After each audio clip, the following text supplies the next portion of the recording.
So welcome to Hoop Club Box 3. I'm going to show you two of the projects that are in the box, the two projects that are in the box. So the first is this little wooden banner. So this is a little extra, but I'm going to show you how to stitch it. It's pretty self-explanatory, but we didn't include a instructions card with it because it's just exclusive to Hoop Club. It's never been produced before and it's really simple. So you just need to cut a length of thread. Now you can use whatever colour you like.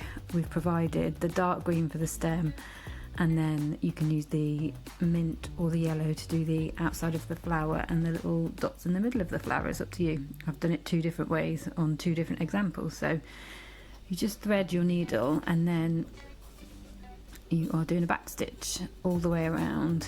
Really simple.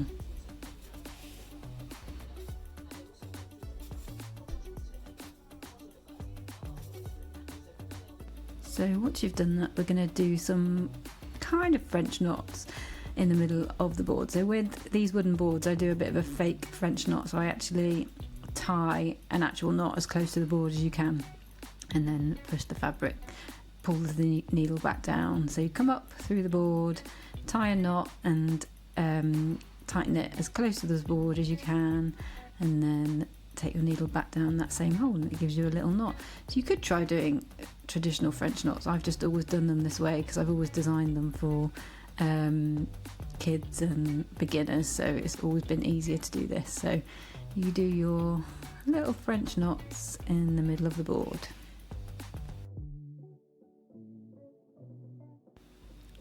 So this is the finished board. I've done this one the opposite way around with yellow in the middle and always dark green for that stem, but it's up to you, and you could use your own thread as well. It's a cotton Aran, so if you have scraps lying around you could use your own. And then just hang it with the string and you've got your little banner. So this is our main project, the main hoop in Hoop Club, and this is one that I've designed this month, and it's inspired by the vintage embroideries that were used in the Tiny Pricks project, which you can read about in the little leaflet. So we're using 3 strands to stitch the letters. So the letters are stitched in a split back stitch, and we're using 2 different slightly different versions of back stitch to stitch the letters and the flower, just to make them stand out from each other. So it's 3 strands for the letters, and we're going to start and show you this split back stitch on one of the letters.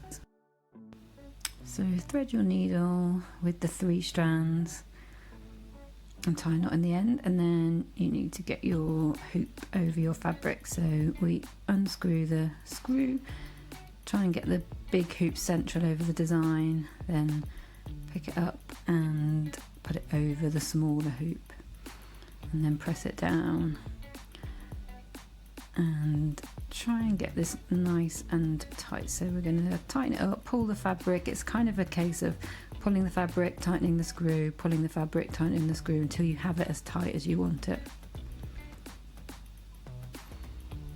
And the tighter it is, the easier it is to stitch, really.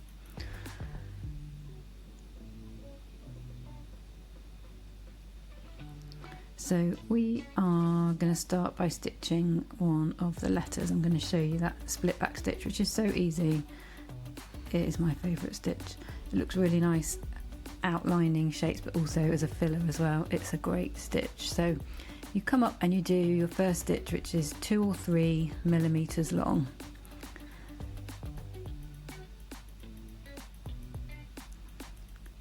And then you go up through the fabric again, another 2 or 3 millimeters, and we're coming back down right in the middle of that first stitch. So we're splitting it, hence the name. And this gives you a really lovely textured thick line. It looks almost like chain stitch when you've stitched it. It's really nice.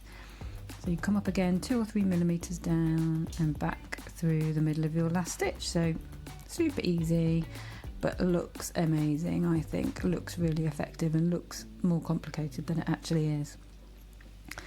So that is our split back stitch for the letters.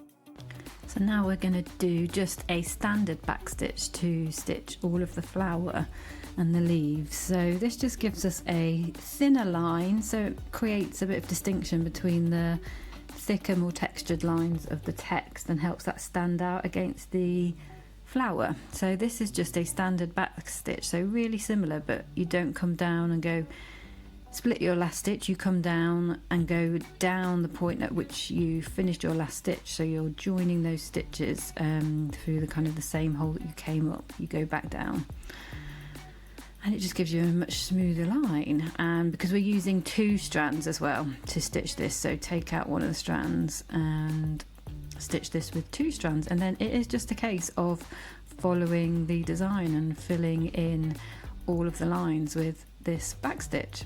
So it's a really simple one, but it's quite detailed, so it'll take you a good while, and hopefully the message of the hoop and the process of slowly stitching it will bring you hope during these lockdown days, and I really hope you enjoy it. And as ever, if you have any questions or comments, then please get in touch.